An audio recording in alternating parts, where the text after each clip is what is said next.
Nagaram municipality కేంద్రంలో కొలువైన శ్రీ భవానీ నాగలింగేశ్వర స్వామి దేవాలయంలో హిందూ సంప్రదాయం ప్రకారం నూతన తెలుగు సంవత్సరాది క్యాలెండర్ ఆవిష్కరణ కార్యక్రమాన్ని ఘనంగా నిర్వహించారు. మేడ్చల్ మల్కాజ్గిరి జిల్లా కేసర మండలం నాగారంలో కొలువైన శ్రీ భవానీ నాగలింగేశ్వర స్వామి ఆలయంలో శివరాత్రి మహోత్సవాలు అత్యంత వైభవంగా నిర్వహిస్తారు. శివరాత్రి వేడుకలకు సర్వాంగ సుందరంగా ముస్తాబవుతోంది. విచ్చేసే భక్తుల కోసం సకల సౌకర్యాలను కల్పిస్తూ ఏర్పాట్లు చేస్తున్నారు దేవాలయ చైర్మన్ మాదిరెడ్డి ప్రతాప్ రెడ్డి. దేవాలయంలో నేడు హిందూ క్యాలెండర్ ను ఆవిష్కరించారు. అనగా ఉగాది తెలుగు సంవత్సరాది. ఉగాది ప్రతి సంవత్సరం మార్చి నెలలో వస్తుంది. ఈ నేపథ్యంలో ఏప్రిల్ నుండి తిరిగి మళ్లీ మార్చి వరకు గురువులు రామశర్మ ఆధ్వర్యంలో తెలుగు సంవత్సరాది క్యాలెండర్ ను రూపొందించారు. భవానీ నాగలింగేశ్వర స్వామి సన్నిధిలో పెద్దల సమక్షంలో ఈ యొక్క తెలుగు సంవత్సర క్యాలెండర్ ను ఆవిష్కరించారు. ఈ నేపథ్యంలో గురూజీ రామశర్మ మాట్లాడుతూ ఈ క్యాలెండర్ ను దృక్ సిద్ధాంతం ప్రకారం పండుగలను సూర్య సిద్ధాంతం ప్రకారం రూపొందించామన్నారు. మన నిజమైన తెలుగు సంవత్సరాదిని భవిష్యత్తు తరాలకు తెలిసేలా ఈ క్యాలెండర్ ను రూపొందించామని పేర్కొన్నారు. అదేవిధంగా మహాశివరాత్రిని పురస్కరించుకొని దేవాలయానికి వేలాది భక్తులు వచ్చి స్వామివారి అభిషేకం, పూజ, అర్చనలు గావిస్తుంటారు.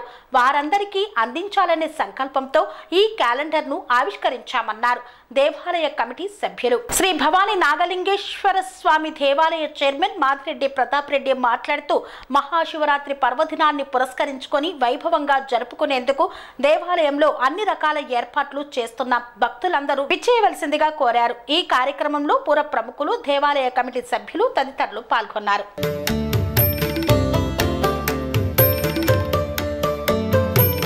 శ్రీ గురుభ్యో నమః. శ్రీ మహాగణాధిపతయే నమః. గురుబ్రహ్మ గురువిష్ణు గురుర్దేవో మహేశ్వరః. గురు సాక్షాత్ పరబ్రహ్మ తస్మై శ్రీ గురవే నమః. శివం శాంతం జగన్నాథం లోకానుగ్రహ కారణం శివమేకం పరం వందే శికారాయ నమో నమః. ఓం శ్రీమాత్రే నమః. మనము ఈ నాగలింగేశ్వర స్వామి యొక్క దేవాలయంలో గత 3-4 సంవత్సరాల నుంచి క్యాలెండర్ ఆవిష్కరణ చేసుకుంటున్నాం. క్యాలెండరు అని చెప్పి అది మనకు తెలుగులో కాల సూచన అనేటువంటిది, అంటే కాలాన్ని తెలిపేటువంటి యొక్క ఇది. ఇందులో గత సంవత్సరం వరకు కూడా జనవరి టు డిసెంబరు అనేటువంటి ఒక ఉద్దేశంతో చేయడం జరిగింది. గత సంవత్సరం నుంచి మనము హిందూ సాంప్రదాయాన్ని పాటించాలి అనేటువంటి ఒక ఉద్దేశం చేత ఉగాది నుంచి ఉగాది తెలుగు సాంప్రదాయం ప్రకారంగా ఉగాది నుంచి ఉగాది వరకు పెట్టుకోవాలని చెప్పి అనుకున్నాము. అయితే ఉగాది నుంచి ఉగాది వరకు పెట్టుకోవాలనేటప్పటికీ ఈ డేట్లలో కొద్దిగా డిఫరెన్స్ వస్తుంది. ఎప్పుడు ఒకటే డేట్ నాడు సంక్రాంతి వచ్చినట్టు ఎప్పుడు ఒకటే డేట్ నాడు ఉగాది రాదు, ఒకటే డేట్ నాడు శ్రీకాంత్ రాదు. ఒక్క సంక్రమణము మాత్రమే, మకర సంక్రమణం మాత్రమే ఒకే డేట్లో వస్తుంది. తక్కిన పండుగలు ఏవి మనకు ఒకే డేట్లో రావు. తిథి వారాలన్నీ కూడా ఎక్కువ తక్కువ ఉంటాయి. కాబట్టి అందు గురించి ఏప్రిల్ 1 డేట్ నుంచి ప్రారంభం చేయడం జరిగింది.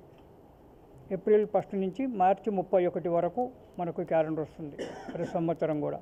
ఇందులో మనకు పండుగలు, తిథులు, నక్షత్రాలు, వర్జాలు ఉంటాయి. యోగకరణాలతో సంబంధం లేదు మనకు, వాటి ఉండదు.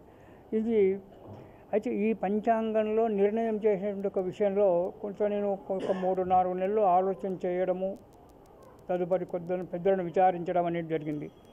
ఇది దృక్ సిద్ధాంతం, ధ్రువక సిద్ధాంతం ప్రకారంగా తిథి, వార, నక్షత్రాలు వస్తాయి, వర్జాలు వస్తాయి.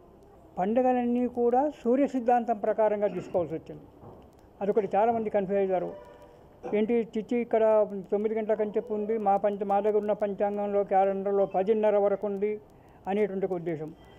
ఈ తిథివార నక్షత్రాలను కూడా ధ్రువక సిద్ధాంతం ప్రకారంగా తీసుకోవడము. పండుగలు మాత్రము, పండుగలు కానీ ఏకాశి వార కానీ ఇతర పండుగలు అవన్నీ కూడా సూర్య సిద్ధాంతం ప్రకారంగా, గ్రహణాలు, మన మూఢాలు అవన్నీ కూడా ఒక తిథివార నక్షత్రాలు తప్ప తక్కినవన్నీ కూడా సూర్య సిద్ధాంతం ప్రకారంగా తీసుకోవడం జరిగింది. అయితే కొంతమంది నన్ను విమర్శించారు. ఏంటండి మీ ధ్రువక సిద్ధాంతం మొత్తం రాసేస్తే సరిపోతుందంటే, ధ్రువక సిద్ధాంతం ప్రకారంగానే పండుగలు పెట్టేస్తే మనకు విజయదశమి 11వ తారీఖు అయితే ఆ ధ్రువక సిద్ధాంతం ప్రకారంగా 12వ తారీఖు వస్తుంది, లేదా 10వ తారీఖు వస్తుంది. దీనివల్ల జనాలలో కన్ఫ్యూజన్ అయిపోతుంది. అందు గురించి పెద్దలను పెద్ద పెద్ద సిద్ధాంతాలను వాళ్ళతో కన్సల్ట్ చేసి వాళ్ళని చేసి ఇట్లాంటి ఇలా చేస్తే బాగుంటుంది అని ఒక సంవత్సరం వరకు మా బావగారు నేపాన్ని ఈ సంవత్సరం ఇవ్వను వచ్చే సంవత్సరం ఇస్తలే అని చెప్పి, ఎందుకంటే మనలో సంశయాన్ని పెట్టుకొని సిద్ధాంతీకరణం చేస్తే బాగుండదు. అందుగురించి పెద్దలను విచారించాలి అని చెప్పి సిద్ధాంతాలను విచారించి ఇలా చేసుకోవచ్చు తప్పు లేదు అని చెప్పి అన్నప్పుడు ధ్రువక సిద్ధాంతం ప్రకారంగా తిథివార నక్షత్రాలు పండుగలన్నీ కూడా సూర్య సిద్ధాంతం ప్రకారం. ఇప్పుడు మన దగ్గర ఉన్న పంచాంగాన్ని పట్టుకొని ఇందులో ఉన్న పండుగలన్నీ చూస్తే ఒకటే రకంగా ఉంటాయి. అది సూర్య సిద్ధాంతం. గ్రహణాలు కానీ ఇవన్నీ కూడా సరే చేసి నాగలింగేశ్వర స్వామికి సమర్పించడం జరుగుతుంది ప్రతి సంవత్సరం. భగవంతుడు ఆయురారోగ్యాలు ఐశ్వర్యాలు ఇస్తే ఐశ్వర్యం వద్దులేండి, ఐశ్వర్యం వస్తే ధనం ఎక్కిన మదం ఎక్కును, మదం ఎక్కిన మచ్చరంబు మరి మరీ ఎక్కును అన్నాడు. ఆయన డబ్బు ఎక్కువ కొమ్మరించాడనుకో ఈ కళ్ళు ఇక్కడ ఉంటాయి. అందుగురించే ఐశ్వర్యం అడగడం లేదు, ఆయురారోగ్యాలు ఇచ్చేస్తే ఇంకా ముందు కూడా ఆ స్వామి యొక్క సేవ చేసుకోవడానికి కల్పించడానికి ఇది చేస్తాను. శ్రీ శ్రీ శ్రీ భవానీ నాగలింగేశ్వర స్వామి దేవాలయం నాగారంలో ఈరోజు తెలుగు సంవత్సరాది క్యాలెండర్ ఆవిష్కరణ కార్యక్రమానికి ఆహ్వానించేందుకు మన ఆలయ కమిటీకి ప్రత్యేకంగా ధన్యవాదాలు తెలియజేస్తున్నాం. చాలా సంతోషం. క్యాలెండర్ అంటే మనం ఇంతసేపు ఇంగ్లీష్ క్యాలెండర్ డిసెంబర్లోనే మనం అందరం క్యాలెండర్లు తెచ్చిపెట్టుకోవడం జరుగుతుంది.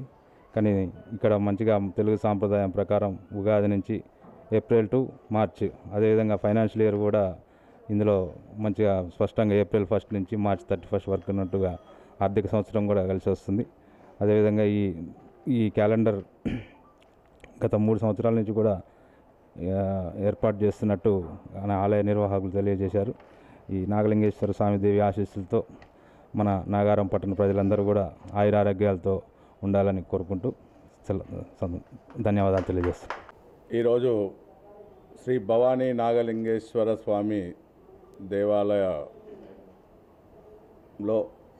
నూతన క్యాలెండర్ ఇది గత 3 సంవత్సరాల నుంచి ప్రతి ఒక్కరు కూడా ఇంగ్లీషు ఆంగ్లేయం సంబంధించినటువంటి తేదీలలో అంటే జనవరి 1న లేకపోతే డిసెంబర్లోనే ఇనాగ్రేషన్ చేస్తూ క్యాలెండర్ ఆవిష్కరణ చేయడం జరుగుతుంది.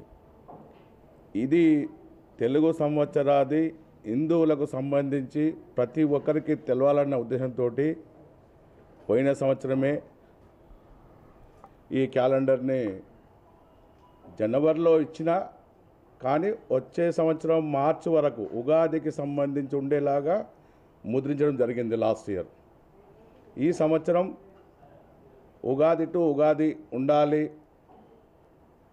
ఎంతమంది అంటూ ఉన్నారు, వింటూ ఉన్నాం, కానీ ఇది పాటించాలి, అది మన దేవాలయం తరపునే ప్రారంభం కావాలన్న ఉద్దేశంతో ఇది శివరాత్రి సందర్భంగా ఈరోజు క్యాలెండర్ ఇనాగ్రేషన్ చేయిస్తూ శివరాత్రి రోజు భక్తులకు ప్రతి ఒక్కరికి అందేలాగా ఉండాలని ఈ కార్యక్రమాన్ని ఏర్పాటు చేయడం జరిగింది. ఈ కార్యక్రమానికి ముఖ్య అతిథులుగా మన గురువుగారు రామశర్మ గారు, అదేవిధంగా మాస్టారు అరవింద్ సార్ గారు, మన జిహెచ్ఎంసి మేనేజర్ గారు, అదేవిధంగా పెద్దలు ఇక్కడికి వచ్చిన అందరికీ మరియు మా కమిటీ సభ్యులకు భక్తులకు కూడా మన బ్యాంక్ మేనేజర్ గారు. ఈ యొక్క కార్యక్రమం ఏంటంటే ప్రతి ఒక్కరు కూడా ఇదే విధంగా హిందూ సాంప్రదాయంగా చేయాలనే ఉద్దేశంతో ఈరోజు ఇది ఏర్పాటు చేయడం జరిగింది. కావున మనం కూడా తెలిసిన వాళ్ళందరికీ హిందూ ధర్మం ప్రకారంగా ప్రతి ఒక్కరు ఎవరైనా మనకు తెలిసిన వాళ్ళు క్యాలెండర్ చేస్తారంటే వారికి కూడా దయచేసి మనం ఏం చేయాలంటే వచ్చే సంవత్సరము ఉగాది నుంచే మన నూతన సంవత్సరంగా గుర్తింపు ఉండేలాగా క్యాలెండర్లు ఇనాగ్రేషన్ చేసేలాగా ప్రయత్నించాలని కోరుతూ ఈ యొక్క కార్యక్రమానికి ఇచ్చేసినటువంటి ప్రతి ఒక్కరికి, పెద్దలకి మరియు అధికారులకి, భక్తులకి ఆ దేవాలయం తరఫున వాళ్ళందరికీ కూడా కృతజ్ఞత తెలియజేస్తూ ఆ భగవంతుని ఆశీస్సులు అందరికీ ఇవ్వాలని కోరుతూ ముగిస్తాను. నమః. శ్రీ భవానీ నాగలింగేశ్వర స్వామి దేవాలయం లోపల అనేకమైనటువంటి కాల సంబంధ విషయాలు జరుగుతున్నాయండి. ఇది అందరికీ తెలవాల్సిన విషయం ఉంది. ముఖ్యంగా ఒక సంస్కరణ ఏం జరిగిందంటే ఈ సంవత్సరం మనం క్యాలెండర్ కాబట్టి ఈ యొక్క దినపత్రిక అంటారో పెద్దలు చెప్పారు కదండి, కాలసూచిక, ఇవన్నీ మనకు కూడా అభ్యాసం కావాలి కాబట్టి కాలసూచికని మనం ఇప్పటి నుంచి మనం కాలసూచికని ఈ విధంగా ఉగాదికి ప్రారంభించి మళ్ళీ ఉగాది వరకు తీసుకుపోవడం అనేది చాలా మంచి విశేషం. దీనివల్ల ఇంట్లో కూడా ఒక వాతావరణం వస్తుంది. ఏంటంటే ఓహో మనం ఎక్కడ ప్రారంభించాలి, మనము ఉగాది రోజున విషయం లోపల. కాబట్టి ఈ కాలసూచిక అనేది ఇంటికి పోవడం వల్ల ఇంట్లో కూడా ఒక చక్కటి సంస్కార విషయం వెళ్ళబోతున్నది. అదేవిధంగా చాలామందికి ఇక్కడ ప్రసాద వితరణ జరుగుతుంది, అన్నప్రసాదం జరుగుతుంది. తర్వాత కొంత పేద పిల్లలకు, ముఖ్యంగా ప్రభుత్వ పాఠశాలలో ఉండే వాళ్ళంతా సాధారణంగా పేద పిల్లలే కదా, అంతమందికి దాదాపు ఎన్ని పాఠశాలలో 10-20 పాఠశాలల పైన ప్రతి సంవత్సరం కూడా వీళ్ళందరూ కలిసి, ముఖ్యంగా ప్రతాప్ రెడ్డి గారు వాళ్ళ ఈ యొక్క బృందం అంతా కలిసి వాళ్ళు అందరికీ నోటు పుస్తకాలు ఆ విధంగా ఇవ్వడం అనేది, అంటే ప్రతీది కూడా ఒక సేవా కేంద్రం. దేవాలయం అంటే ఒక సేవా కేంద్రం, దేవాలయం అంటే ఒక సంస్కార కేంద్రం. అదేవిధంగా ప్రతి సోమవారం కూడా మరి మన లోపల మంచి సంస్కారాలు రావాలి, మంచి ఆధ్యాత్మిక విషయాలు రావాలని చెప్పేసి ప్రతి సోమవారం 7 నుంచి 8 వరకు భజన కూడా నడుస్తున్నది ఈ యొక్క దేవాలయం లోపల. త్వరలోపటనే కేవలం పెద్దలకునే కదా కార్యక్రమాలు, చిన్నల కార్యక్రమం ఏంటి అంటే వారు సూచించారు, వచ్చే త్వరలోపటనే శివరాత్రి అయిపోయిన వెంబడే చిన్నపిల్లలకు ప్రతి ఆదివారం నాడు 1 గంట సేపు సంస్కార కేంద్రం ఈ దేవాలయంలో ప్రారంభం కాబోతుంది. ఇట్లా అనేక సంస్కార విషయాలు ఈ యొక్క దేవాలయం నుంచి ఇంకా ముందుకు పోవాలని, దేవాలయంలో అన్ని కళలు ఈ విధంగా అందరికీ పరిచయం కావాలని కోరుకుంటూ, ఈ కృషి వెనక ఉన్నటువంటి ప్రతాప్ రెడ్డి గారు, ఆ యొక్క నిర్వహణ బృందం అందరికీ కూడా నమస్కారాలు తెలుపుకుంటూ, గురువులు శ్రీ శ్రీ శ్రీ పరమ పూజ్యులైనటువంటి స్వామీజీ అందరికీ తెలుసు, మనకు తెలుసు, వెనకాల ఆ శక్తి నడిపిస్తున్నది వారిని శ్రీ శ్రీ శ్రీ మాధవానంద స్వామీజీ వారి యొక్క శక్తి వారికి ఉన్నది. అందున ఇక్కడ తపశ్శక్తి ఉంది, మన పెద్దలు పూజ్యులైనటువంటి రామశర్మ గారిది. ఆ తపశ్శక్తి, వారి యొక్క ఆశీస్ శక్తి, మనందరి యొక్క ప్రేమ అనేటువంటి శక్తి, భక్తి అనే శక్తి ఈ దేవాలయాన్ని ఎప్పుడు కూడా కళకళలాడుతూ చేయాలని కోరుకుంటూ, జై శ్రీరామ్. ఓం నమ శివాయ. స్వామి బోధానంద గోసేవ ఆశ్రమం, సైథాపూర్. జ్యోతిష్యం, వాస్తుశాస్త్రం మన పూర్వీకులు మనకిచ్చిన వరం. దుర్గాదేవి, కాలభైరవ ఉపాసనతో వాక్సిద్ధి పొందిన శ్రీ శ్రీ బోధానందగిరి స్వామివారు మీకు ఎలాంటి సమస్యలున్నా, వాటిలో ముఖ్యంగా ధన నష్టం, ఆరోగ్య నష్టం, భార్యాభర్తల మధ్య గొడవలు, ప్రేమించుకున్న వారు దూరం అవడం, ఎన్ని సంబంధాలు వచ్చినా పెళ్లి ముడి పడకపోవడం, రోడ్డు ప్రమాదాలు, అప్పుల బాధలు, వ్యవసాయంలో నష్టాలు, పెద్దల మాట పిల్లలు వినకపోవడం, ఆరోగ్య శాంతి, గృహశాంతి, మనశ్శాంతి లేకపోవడం, ఇలాంటి సమస్యలు ఉన్నట్లయితే ఒక్కసారి స్వామీజీని కలవండి, మీ సమస్యలకు తగిన పరిష్కారాన్ని పొందండి. అంతేకాక అన్ని రకాల వ్యాధులకు గోపంచకవ్య మరియు మూలికా వైద్యం చేయబడును. నమ్మకంతో రండి, ఆయురారోగ్యాలతో వర్ధిల్లండి. మా అడ్రస్ స్వామి బోధానంద గోసేవ ఆశ్రమం, సైథాపూర్, వీరభద్రస్వామి గుడి దగ్గర, యాదగిరిగుట్ట. సంప్రదించవలసిన నెంబర్ 9849213754 మరియు 9618034138.